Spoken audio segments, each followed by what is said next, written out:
Olá, pessoal!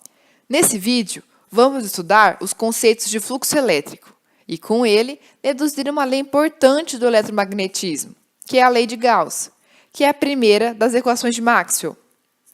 A lei de Gauss é equivalente à lei de Coulomb e também serve para calcularmos o campo elétrico. Contudo, optamos pela lei de Gauss toda vez que nossa configuração de cargas exibir uma simetria alta, já que essa lei facilita nossos cálculos nesse sentido, comparada à lei de Coulomb. A lei de Gauss afirma, então, que o fluxo elétrico total através de qualquer superfície fechada é proporcional à carga elétrica líquida existente no interior da superfície. Para entendermos como se dá a lei de Gauss, vamos, então, primeiramente estudar o conceito de fluxo de um vetor e depois fluxo do campo elétrico, para então deduzirmos a lei de Gauss.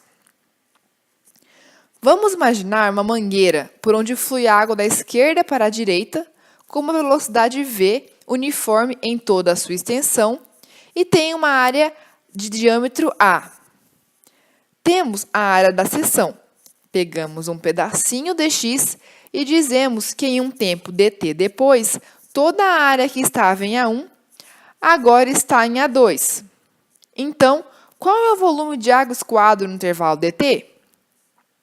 Esse volume vale a área multiplicada pelo volume desse cilindrinho, que é dx.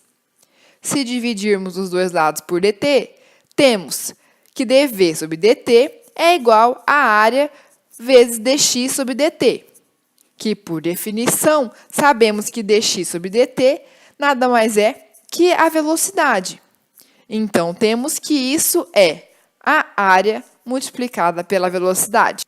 Fazendo uma análise dimensional, temos que a área é m², a velocidade metros por segundo, então temos que o fluxo aqui é metros cúbicos por segundo. Então, o que é esse fluxo? Esse fluxo nada mais é do que a vazão nessa mangueira. Agora, imaginamos que a mangueira foi cortada de forma chanfrada. Então, ao invés de termos a área A perpendicular, temos uma área inclinada a um ângulo θ, como mostra a figura a seguir. Nesse caso, a área que conta é a projeção, a linha, do retângulo da área A sobre um plano perpendicular à velocidade. Vamos, então, definir uma normal, a área A, n, sendo que o ângulo entre a linha e a área A é o mesmo entre essa normal e a velocidade, que é θ. Então, o que é esse meu A'?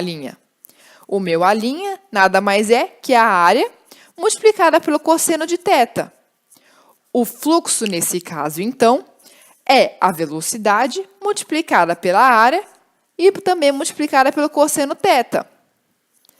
Isso sugere que definamos um vetor área que tem um módulo A orientado na direção da normal, sugerindo assim uma definição de produto escalar. Agora, o que seria o fluxo do campo elétrico? Ao invés do vetor velocidade, vamos considerar agora o vetor campo elétrico. Vamos imaginar uma superfície S fechada e que vamos querer calcular o fluxo do vetor campo elétrico através dessa superfície. Podemos, então, pegar várias áreas dessa superfície e admitir que meu campo elétrico aqui não é necessariamente uniforme. Traçamos algumas linhas de campo e vamos considerar algumas dessas áreas dessa superfície. Uma área D1, orientada segundo a normal 1 e formando um ângulo θ1 com o campo. Uma área D2, orientada segundo a normal 2 e formando o ângulo θ2 com o campo. E assim por diante. Então, qual é o fluxo do campo elétrico através dessa área? Temos que somar o fluxo do campo elétrico através de cada areazinha dessa. Observe aqui que estamos chamando dA como sendo a normal multiplicada por dA. Como se trata de uma superfície contínua, não podemos enumerar os dAs. Então, fazendo um dA muito pequeno, nossa soma se torna uma integral de superfície. E a partir dela, temos que o nosso fluxo pode ser maior que zero, menor que zero ou igual a zero. Vamos fazer uma aplicação para fixarmos os conceitos de fluxo e normal. Temos um cilindro que possui um campo uniforme. Chamamos a superfície A tampa do cilindro à esquerda, de C a tampa do cilindro à direita e B a lateral desse cilindro. Para calcularmos o fluxo total, temos que calcular o fluxo nessas três superfícies. Vamos, então, orientar as áreas com uma normal. NA aponta para fora e NC também aponta para fora. A normal em B é algo visto em perspectiva, como mostra a figura. Que ângulo o NB forma com a superfície B? Ele forma um ângulo de 90 graus. Cosseno de 90 é zero. Então, o fluxo nessa região também é zero. Na superfície A, como a normal faz um ângulo de 180 com o campo elétrico, temos que o fluxo, então, é menos o campo elétrico vezes a área.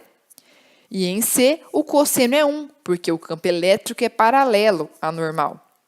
Então, temos que o fluxo é o campo elétrico vezes a área. Somando todas essas contribuições, temos então que o fluxo total é zero. Podemos concluir a partir daqui, então, que se o campo é uniforme, o número de linhas de força que entra na superfície é igual ao número de linhas que saem. Portanto, o fluxo é zero. Para o fluxo não ser zero, precisaríamos ter uma carga dentro desse cilindro, pois assim teríamos linhas de força líquidas entrando ou saindo dessa superfície. E é disso que se trata a lei de Gauss. Vamos, então, deduzir a lei de Gauss. Vamos imaginar uma esfera de raio R com uma carga Q positiva no centro. Dividimos essa área em pequenos elementos de superfície dA. Vamos, então, calcular o fluxo nessa superfície.